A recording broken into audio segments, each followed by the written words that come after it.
ආයිබෝවන් සුබම සුබ දවසක් කියලා ප්‍රාර්ථනා කරනවා. ඔයාම එකතු වෙලා ඉන්නේ ස්ටඩි යුතුරු නාලිකාවෙන් ගෙන තවත් අලුත් මලුත් වීඩියෝ එකත් එක්ක. ඉතින් මම මේ වීඩියෝ එකෙන් ඔයාලට අරගෙන අවිල්ලා තියෙන්නේ අසසුම ප්‍රතිලාභී සියලුම දෙනාගේ නාම ලේඛන මේ විදිහට ඉදිරිපත් වෙලා තියෙද්දි අසසුම අභියාචන එහෙම නැත්නම් දුක් ගැනලි ඉදිරිපත් කිරීම කියන්නේ මොකක්ද කියලා ඔයාලට කෙටියෙන් කොටස් දෙකකට බෙදලා කියා දෙන්න. ඉතින් මම මේ වීඩියෝ හදාන්න වෙන මහන්සියට මම ඔයාලගෙන් පුංචි උදව්වක් ඉල්ලනවා. ඒ තමයි මේ channel එක subscribe කරලා මේ වීඩියෝ එක like එකක් වගේම comment එකක් දාලා පුංචි සපෝට් එකක් දෙන්න. ඔයාලට මෙතෙදි බලා ගන්න පුළුවන් අසස සම්බන්ධව මගේ channel එකේ වීඩියෝ playlist එකක් මෙතන තියෙනවා. ඉතින් ඒකත් ගිහිල්ලා ඔයාලට බලා ගන්න පුළුවන්. මම ඉස්සරින් ඉඳන්ම මේ විදිහේ වීඩියෝ හරිම කාලට හරිම තොරතුරු ඉක්මනින්ම ඔයාලට අරගෙන අවිල්ලා තියෙනවා. එහෙනම් අපි වීඩියෝ එකට අසසුම් ප්‍රතිලාභී සියලුම දෙනාගේ නම් ලිස්ට් එක ප්‍රකාශයට පත් කරාට පස්සේ ඒ නම් ලිස්ට් එකේ ඔයාගේ නම තිබුණේ නැහැ කියලා හිතන්නකෝ. ඒ කියන්නේ අනිත් අයට මේ දීමනා මුදල් වලට තේරිලා ඔයාට කිසිම දීමනා මුදලක් හම්බෙන්නේ නැහැ.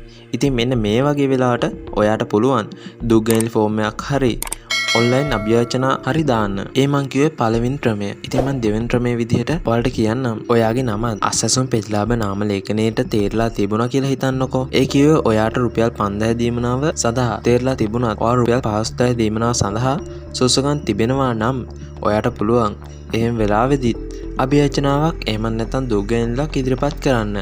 ඉතින් මං හිතනවා මේ වීඩියෝ එකෙන් මං ඔයාලට අසසුම අභියාචන එහෙම නැත්නම් දුක් ගැනලක් කියන්නේ මොකක්ද කියලා තේරෙන විදිහට කියා දුන්නා කියලා. ඉතින් මේකේ තවත් ප්‍රශ්න මොන හරි තියෙන කවුරු හරි ඉන්නවනම් පහලින් කමෙන්ට් එකක් දාලා අහන්න පුළුවන්. මං ඒව රිප්ලයි කරන්නම්.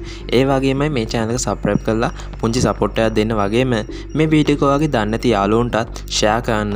ඒ වගේම මේ වීඩියෝ එකට like එකකුත් දාන්න. ඉතින් මේ වගේම වටිනා වීඩියෝ එකකින් හම්බෙන බලාපොරොත්තුෙන් අද මං සමුගන්නවා. ස්තුතියි.